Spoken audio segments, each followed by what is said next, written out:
बाबू बजरंगी, ये है वो शख्स जिसे अदालत खुद लोकतंत्र पर काला धब्बा मान रही है। और ये कहा है कि गोधरा कांड में जो बनाव बना था उसको लेके किसी को भी कायदा और शासन लेने का अधिकार नहीं है, और ये उस दिन लोकशाही में काला धब्बा था और इस तरह का कायदा और शासन लेने का किसी को भी कोई अधिकार नहीं है। ये है वो गुनहगार जिसे अदालत ने ताउम्र जेल की सलाखों के पीछे रहने की सजा सुनाई है। कोर्ट ने अलग अलग सबकों में सजा दिया है, जिसमें आरोपी नंबर 18 यानी बाबू बजरंगी को जब तक वो मरे नहीं तब तक की सजा दी है। बाबू बजरंगी इस कातिल का असली नाम नहीं है। इस शख्स का पूरा नाम है बाबू भाई पटेल। बजरंग दल से जुड़ने के बाद ये शख्स बाबू बजरंगी के नाम से पहचाने जाने लगा। लेकिन अब बाबू बजरंगी इतिहास में अब ये नाम ऐसे शख्स के तौर पर दर्ज होगा जिसने मानवता को शर्मसार किया, वो शख्स जिसने गुजरात में भयानक नरसंहार को अंजाम दिया। बाबू बजरंगी को जो उसको भी जो सजा दी गई है तो उनको तो कमी है, समझो इनको जितनी भी सजा दी वो कम है कि कितना बुरा हाल किया उन लोगों ने। ये सोचो कि आप उनको कैसी लगती होगी। अब उनके लोग, उनके जो भी रिश्तेदार परिवार जो कितना चिल्ला रहे हैं कि हमको सजा हो गई, हमको ऐसा हुआ ऐसा हुआ, तो सोचो ये तो 10 साल के बाद के इंसाफ की तराजू में इंसाफ किया गया। बराबर 28 फरवरी 2002 गुजरात का नरोडा पाटिया। गोधरा कांड के बाद गुजरात के नरोडा पाटिया में लोगों की नाराजगी को एक समुदाय विशेष की तरफ मोड़ने का दोषी है बाबू बजरंगी। इस उकसावे के बाद नरोडा पाटिया में भीड़ सड़कों पर उतर आई, दंगा करने लगी। इस दंगाई भीड़ का नेतृत्व करने वाला शख्स बाबू बजरंगी ही था। नरोडा पाटिया में 97 लोगों की दंगाइयों ने हत्या कर दी थी। बाबू बजरंगी नरोडा पाटिया इलाके से करीब आधे किलोमीटर की दूरी पर रहता था। वो या फिर उसके समर्थक ये दावा करते हैं कि उन्होंने 1000 से भी ज्यादा हिंदू लड़कियों को धर्म परिवर्तन से बचाया। हालांकि बाबू बजरंगी की तस्वीरें जब भी सामने आई, धर्म के नाम पर तोड़फोड़ करने या करवाने की ही सामने आई। कभी बाबू बजरंगी ऑपरेशन रोमियो चलाता नजर आया तो कभी वैलेंटाइंस डे के विरोध की वकालत करता। जाहिर है 2002 के दंगों के बाद भी बाबू बजरंगी की हिम्मत टूटी नहीं थी। उसे अपने बच जाने की पूरी उम्मीद थी। गिरफ्तारी हुई है, जो हमने रोमियो को भगाने का काम कॉलेज पे किया था और जो अपनी बहन बेटियों की इज्जत बचाने के लिए काम किया था, और उसके लिए धरपकड़ किया। हमारा तो बोलते हैं कि हमारी तो भले फांसी पे चढ़ना पड़े और हम ये काम आगे चलाते रहेंगे, करते रहेंगे, और अपनी बहन बेटियों की इज्जत बचाना ये तो पूर्वज करते आए हैं और इतिहास में है कि बहन बेटी के लिए तो अपने मस्तक रखा है और रखते रहेंगे। दंगे से पहले बाबू बजरंगी प्रॉपर्टी डीलिंग का बिजनेस करता था। साथ में वो गुजरात में बजरंग दल का अध्यक्ष भी था। दंगे वाले दिन वो लोगों को उकसाते हुए नरोडा पाटिया की तरफ आया। यही नहीं, आसपास के इलाकों में भी जाकर उसने दंगे करवाए। 2002 के बाद बाबू बजरंगी ने एक दूसरा ही चेहरा ओढ़ने की कोशिश की। वो अदालत में चलने वाले मुकदमों में अधिकतर वक्त मौजूद रहता। शायद उसे अंदाजा हो गया था कि कानून का शिकंजा धीरे धीरे ही सही उसके गिरेबां तक पहुंच रहा है। इसकी वजह भी थी 15 निष्पक्ष गवाह बाबू बजरंगी के खिलाफ गवाही देने से पीछे नहीं हटे। इसके अलावा पीड़ितों के परिवार और कुछ पुलिसकर्मी भी थे जिन्होंने अदालत में बाबू बजरंगी के खिलाफ गवाही देकर मुकदमे में जान डाल दी। अगर हमारे विक्टिम्स और विटनेसेस 10 साल से वही जगह पर रह के बहुत ही साहस और बहादुरी से अगर बयान नहीं दे पाते, अगर हमारी सारी टीम उनका साथ नहीं दे पाती तो ये फैसला आना बहुत मुश्किल है। सबसे बड़ी बात ये फैसले के पीछे है कि सुप्रीम कोर्ट ने ये अपनी नजर ये केस पे रखी और जज साहिबा ने बहुत ही कोर्ट में एक संजीदगी का एटमॉस्फेयर मेंटेन करते ही चश्मदीद गवाहों को इस तरह का मौका दिया कि वो सच बोले। इस मामले की शुरुआत से ही साफ था कि बाबू बजरंगी इस मामले का सबसे बड़ा आरोपी है। हालांकि उसे इस मामले में अदालत से जमानत मिल गई थी। उसके बाद से बाबू बजरंगी अपने को बेगुनाह बताता फिरता था। हालांकि उसमें अपने सेखी बघारने की भी आदत थी और इसी सेखी बघारने की अपनी आदत के तहत उसने 2007 के तहलका के स्टिंग ऑपरेशन में अपने सारे गुनाहों की पोल खोल दी। गुजरा कांड हुआ तो गुजरा कांड में हम गए थे, वहाँ देखा नहीं गया वहाँ से। दूसरे दिन हमने जवाब दे दिया उनका।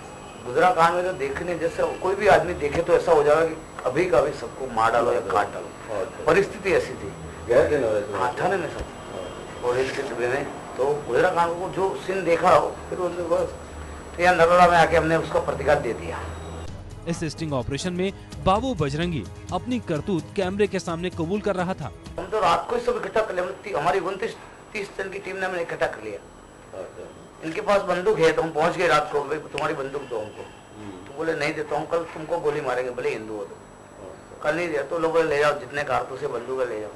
इस स्टिंग ऑपरेशन में बाबू बजरंगी ने न सिर्फ अपने पाप को स्वीकार किया बल्कि अपने सरपरस्तों के नाम भी गिना दिए। हमने 7 बजे फोन करके गृह मंत्री को बता दिया था और जयदीप भाई को भी बता दिया था कि इतने लोग मरे हैं, आप संभाल लेना। तो फिर हमको बोला गया कि भाई घर छोड़ दो। हम घर छोड़ के भागे। फिर नरेंद्र भाई ने हमको यहाँ आबू माउंट में रखा। आबू माउंट में गुजरात भवन है, उसमें हमको 4.5 महीना वहाँ रखा। उसके बाद में नरेंद्र भाई जैसा बोलते फिर अरेस्ट किए हुए, अरेस्ट होके 6 महीना रहे। फिर नरेंद्र भाई ने हमको छुड़वाया और जो गुजरात में नरेंद्र भाई ने किया है वो कोई नहीं कर सकता, क्योंकि पुलिस सामने खड़ी थी, देखती थी, सब कुछ होता था, मगर पुलिस ने मुंह बंद और आंख बंद कर दी थी। दंगे के बाद बाबू बजरंगी के खिलाफ FIR दर्ज हुई, गिरफ्तार भी हुआ, लेकिन फिर कानून के प्रावधानों का फायदा उठाते हुए छूट भी गया। लेकिन आखिरकार वो कानून के शिकंजे में आ ही गया। उसके खिलाफ मामला साबित हुआ और अब बाबू बजरंगी अपने किए की सजा ताउम्र जेल की सलाखों के पीछे रहकर पाएगा। ये हमारे को तो बहुत खुशी हुई कि ये जो जजमेंट आया ये, तो हम यही नहीं चाहते थे कि इनको फांसी की सजा हो, हम यही चाहते थे कि इनको जन्म टीप की सजा हो। क्यों हम लोग ने 10 साल किस तरह निकाले हैं, किस तरह हम लोग 10 साल हमने निकाले होंगे, तो अब उनका एक एक पल कैसे निकलेगा उनको पता चलेगा ना, उनको पता चलेगा। हमारे दिल को आज बहुत सुकून मिला। भीड़ के बीच नजर आती ये महिला माया कोडनानी है।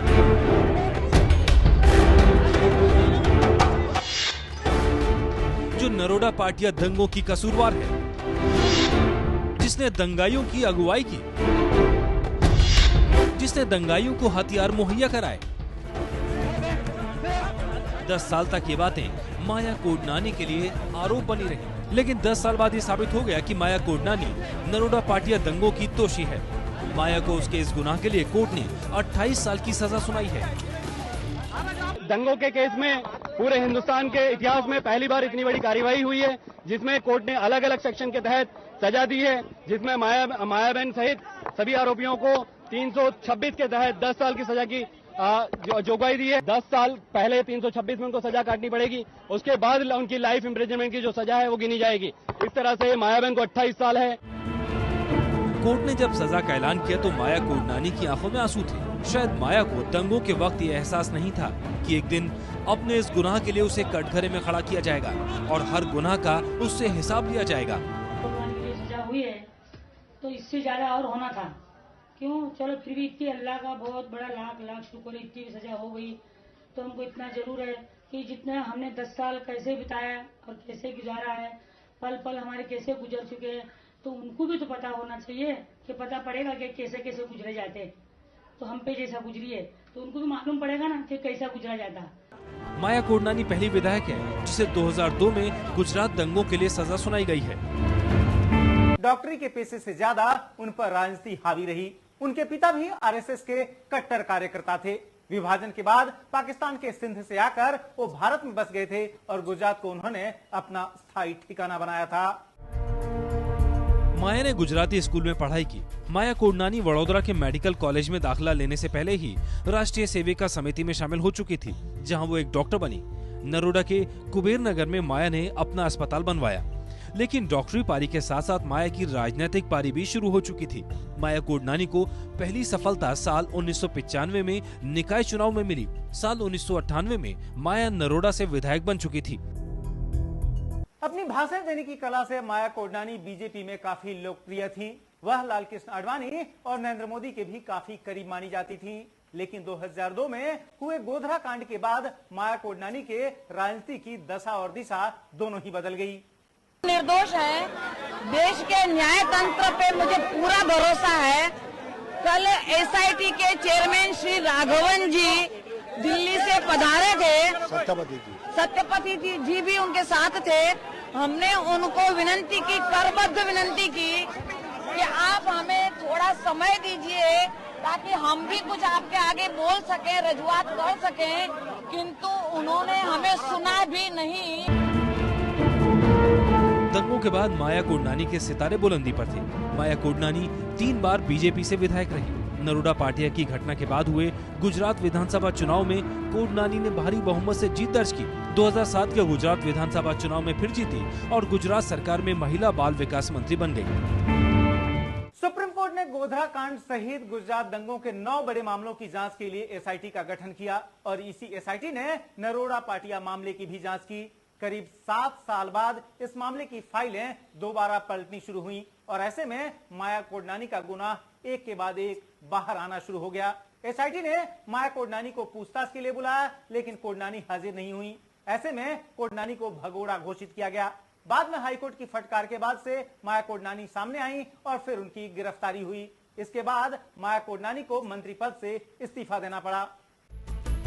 एसआईटी ने माया के उस झूठ से पर्दा उठाया जिसमें वो बार बार घटना स्थल पर मौजूद न होने की बात कह रही थी। माया के खिलाफ सबूत बना उसका मोबाइल सिग्नल से ये पता चला कि वो किस किस इलाके में कितनी देर तक थी।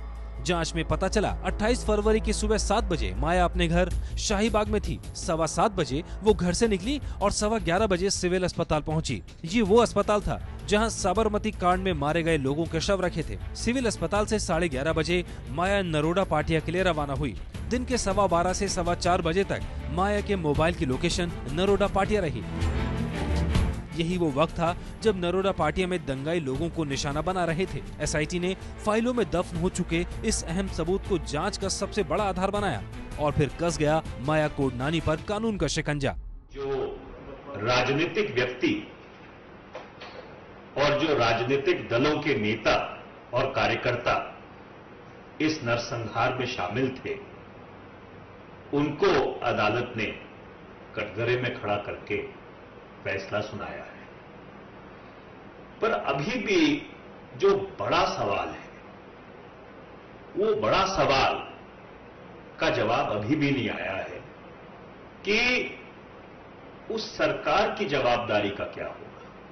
इन्हीं सबूतों के आधार पर कोर्ट ने इसी 29 अगस्त को माया कोडनानी ने इस मामले में दोषी करार दिया और फिर आज इस मामले में सुनाई माया कोडनानी को 28 साल की सजा।